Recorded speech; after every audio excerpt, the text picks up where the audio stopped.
Suspension has decent sized coils, nice and soft. Spongy. So no complaints actually about that suspension on the 11-inch tires. Really nice.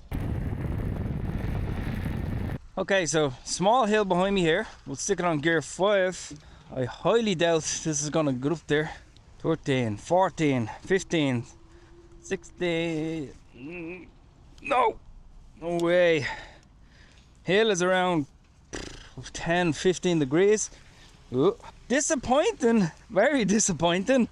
First hill test on the Angwatt CS1 full charge, and we are on gear 4 at the moment. I have to explain a few things about this scooter. I've never actually reviewed this brand at all, so we have to really test it and see what the quality is like. Now we're going up a hill here. It does have 1000 watt motor listed on the website, but of course that is more, it's actually crawling up the hill no problem at all here. So I think that's 1000 watt peak. It has off-road tires, so it climbed that hill no problem at all. But the first thing I noticed was immediately about this model is the stability. Now I'm only going 25 kilometers an hour right now. We'll test the top speed in a minute. That I'm actually quite nervous to test, because I'm not gonna lie, this scooter is not that stable, even going slower speeds. So I am actually worried about testing the top speed. Yeah, I'm not sure if I'm gonna be able to really push this scooter to the limits.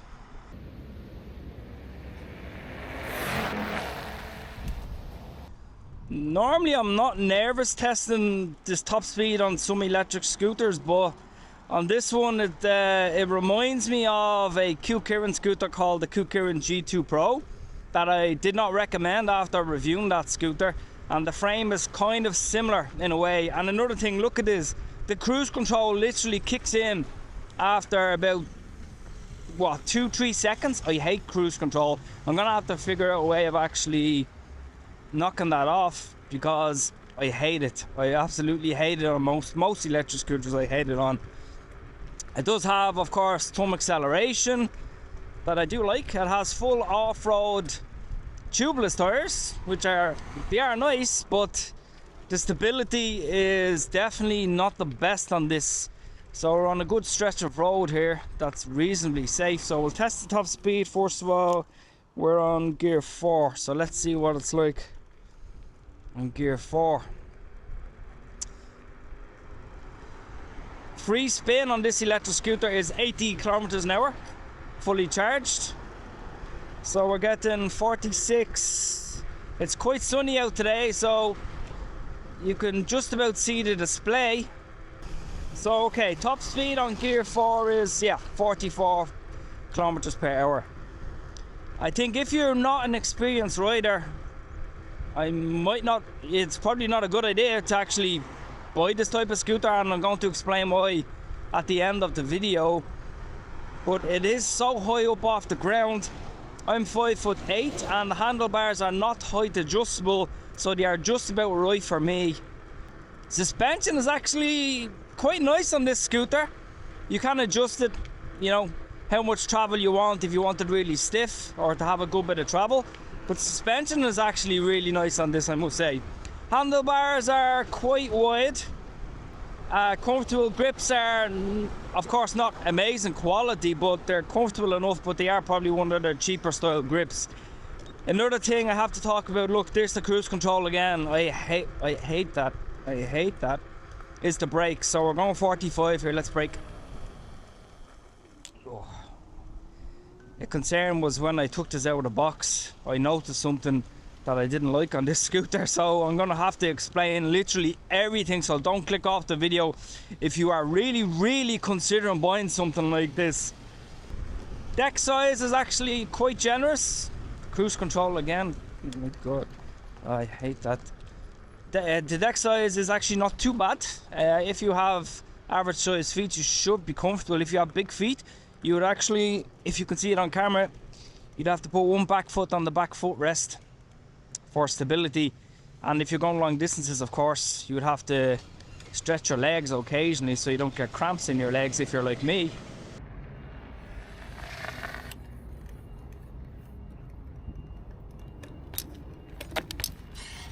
So we'll be able to do a top speed test here on gear 5. Again, I'm very nervous. If I don't feel safe, I'm not going to keep going with the speed, to be honest. Okay, here we go. Gear 5, 52.2 volts left, so battery is around 90%, 85-90%, 48 volt, 21.5 amp hour battery. Again, I'll talk about the range. So takeoff is quite slow, torque is okay. So we're going 36, 37, 38, 39, 40. We have a good bit of headwind on this road.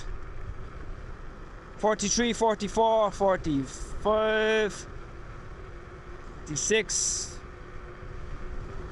47, 48,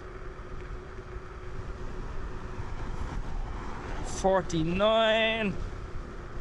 Stability is not as bad as I thought, but God, that cruise control is so bad.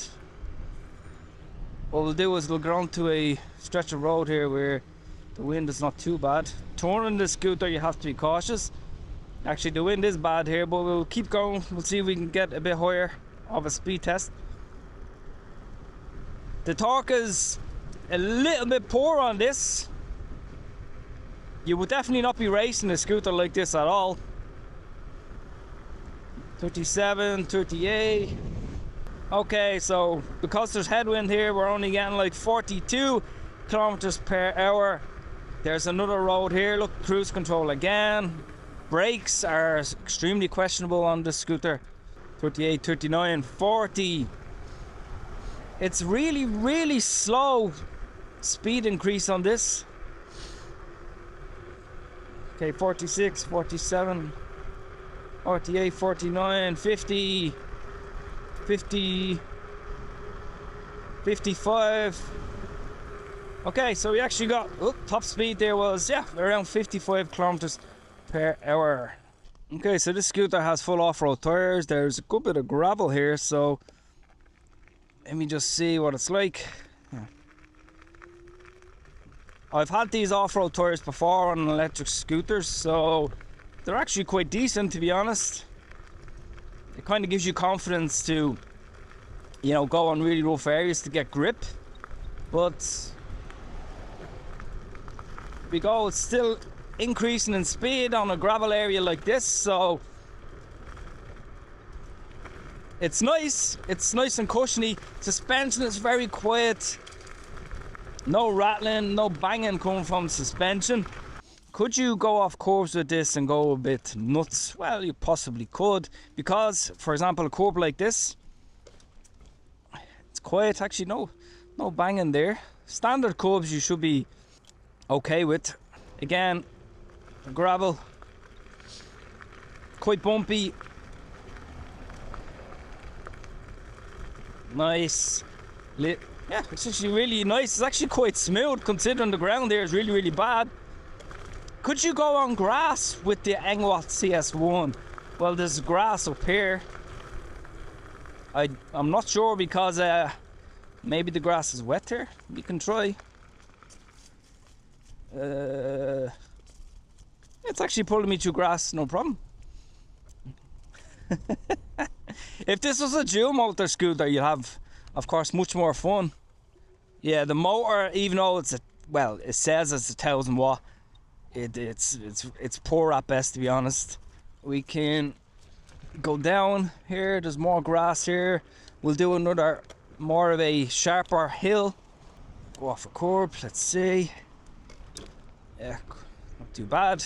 Going off course is actually quite fun. Okay, this hill here doesn't look steep on camera, but it is. So we'll stay on gear 5, and then turning, you'll see here how awkward this is to turn. Oh, it won't actually get me up this hill. That's how poor the torque is. Look, it's struggling. Is this a hill climber? No. No, it's definitely not a hill climber. Okay, Another rough area of grass here. One of the best points is the suspension on the tyres on this. It's struggling a bit because of the grass here and the bumps. There's an incline in front of us, so I'm not sure if this will be able to climb that, so we'll have to see. Here we go. Here's the incline right here. We are going, oh yeah, okay, got up that no problem because you were going speed. But if you were going any lower, yeah, you'd probably 100% struggle to actually grip something like that. There's a few things I definitely have to point out about this CS1. So let's break it down into what's good about it, what's bad about it. Well, first of all, a huge shout out to Banggood for sending me the Angwatt CS1 to review. I've never actually reviewed this brand, so I was quite keen to try something new, see if there's anything different compared to some other scooters that I've tested in the past. But let's talk about the specs first of all. Okay, well, what we have here is a 48 volt 21.5 amp hour battery that can give you an estimated range of up to 65 kilometers. Now, to be honest, with that type of battery, 21.5 amp hour, if you're going the higher top speed is, well, the higher top speed for me is like 50-55 kilometers per hour, obviously on the higher gear with literally zero wind resistance.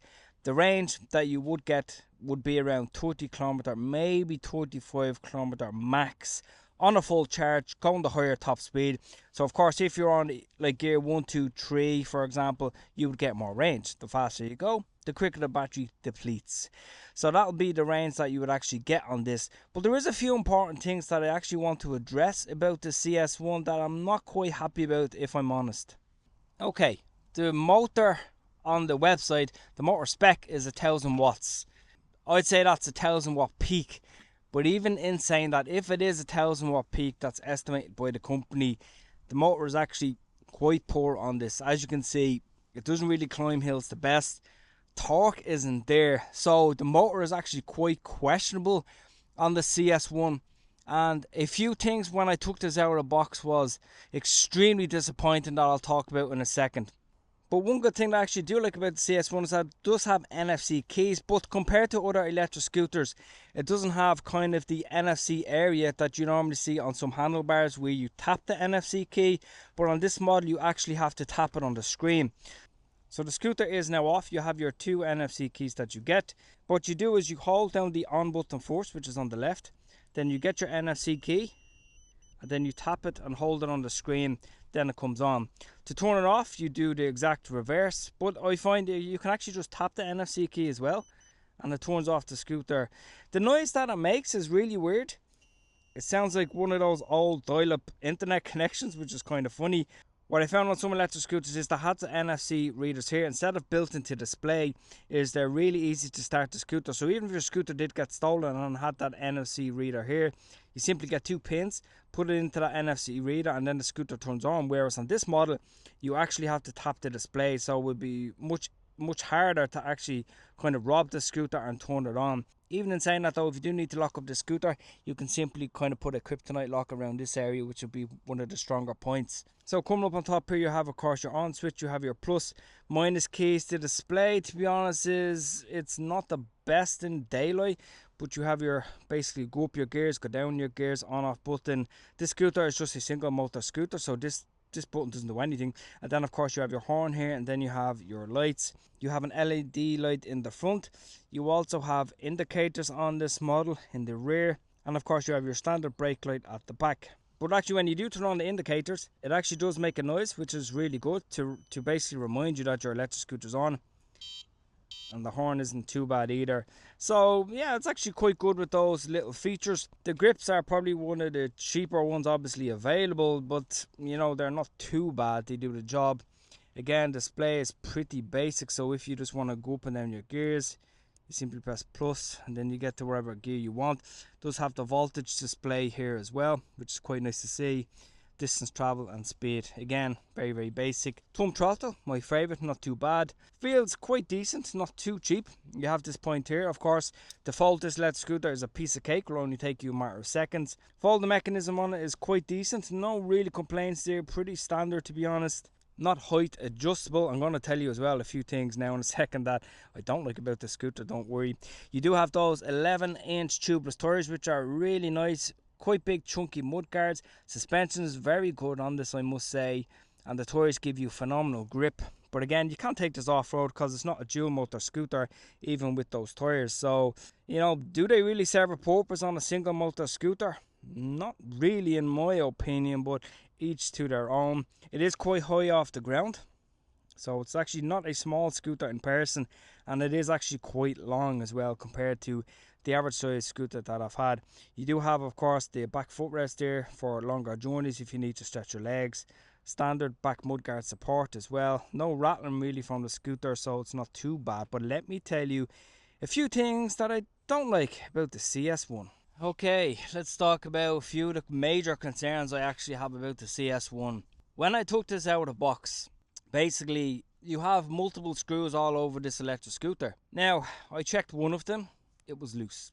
Then I said, okay, I'll check the second one, it was loose. Basically every single screw on this scooter was loose.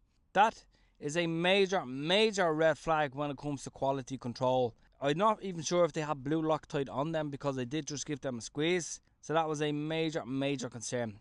Another thing was the actual back brake cable. Let me show you. Basically the back brake cable here was like way too long and it wasn't cut off. If you were like a new rider and you got this electric scooter and you didn't notice that, I had an accident before it was actually on an e-bike where the cable was not cut off. And okay, yeah, it was my own fault that I didn't have a look at it before I actually rode it because I just wanted to get out of the box. But the back brake cable got caught in the disc and I actually fell on that electric bike. If you took this out of the box, you didn't really inspect it, next while you ride and the cable is too long, it can catch the back brake disc or front brake disc, wherever the case is, and then you can have a serious accident. So you have the screws that are loose, you have the back brake cable. I didn't cut it off for the purpose of the video because I wanted to show you basically what happened. So I just kind of curled it up there to show you how long it actually is. And there's a few other things about this, to be honest. If you notice here as well, there's actually a screw missing. I mean, I'm not sure. I had a look in the box, trust me, I checked everywhere, couldn't find a screw at all. And on top of all that as well, the brake levers on this are one of the cheapest I've ever felt in my life. And the brake cable as well is absolutely brutal. Stopping power is not good on this scooter, and it's just too many red flags, to be honest, in this scooter. So let's talk about, again, just to recap, what's good about the scooter and what's bad about the scooter, who's it for, and is it actually worth the money? Well, talking about quality control, actually another thing that I forgot to mention is the kickstand on this was flush to the body of it. I'm not sure if I damaged it or what the hell happened, but basically the kickstand is no longer flush to the body, which means the scooter has actually quite a good tilt on it, so I hope it doesn't fall on me right now. But again, another quality control issue. So to recap the bad things, it's missing screws. The screws were not even tightened when I took it out of the box. The cable was too long, so major safety concerns there all around, and of course the stability at higher speeds. The good point is, it does have, of course, tubeless tyres, which are quite decent. Very good suspension, high off the ground, really long deck, decent speeds, okay-ish range. And the cruise control, I'm not sure how to turn that off, but I'll have to figure out, even if you can't turn it off, because when the cruise control actually activates on the CS1, the speed keeps increasing, which it shouldn't. Generally with cruise control, you stay at that speed. That's what it's designed for. So that's another safety thing that I absolutely hate about the CS1, to be honest. And well, who is it for? Well, to be honest, I'm not even going to say who it's for, because I don't think it's for anybody. And I don't say that often on the channel, but the reason why I'm saying that is because of all those safety concerns. It's absolutely nuts. Yes, the scooter can be improved upon. You can put a better brake cable in there. You can put hydraulic brakes, and this is Zoom hydraulic brakes, that type of thing. But even in saying that, I guess all those screws and all those little things I just don't like about the CS1, and it is disappointing because I was looking forward to actually testing this and hopefully giving a good review, but that is not the case. Value for money, again, I'm not even going to comment on the value for money because I would completely avoid this scooter, which is sad to say, to be honest. I would recommend something like the Kirin G3 Pro, which is my favourite Kirin scooter. Or if you're looking for like a really powerful dual motor scooter, I'm going to put a playlist on the screen in a minute, so you can check out those videos that I've done. And yeah, basically avoid the CS1. Don't purchase it. It's just too risky. It's not there. It's sad to say, but at the end of the day, it is what it is. I'm just being honest. In the meantime, stay safe on your scooter or e-bike or EUC, and I'll talk to you in the next video.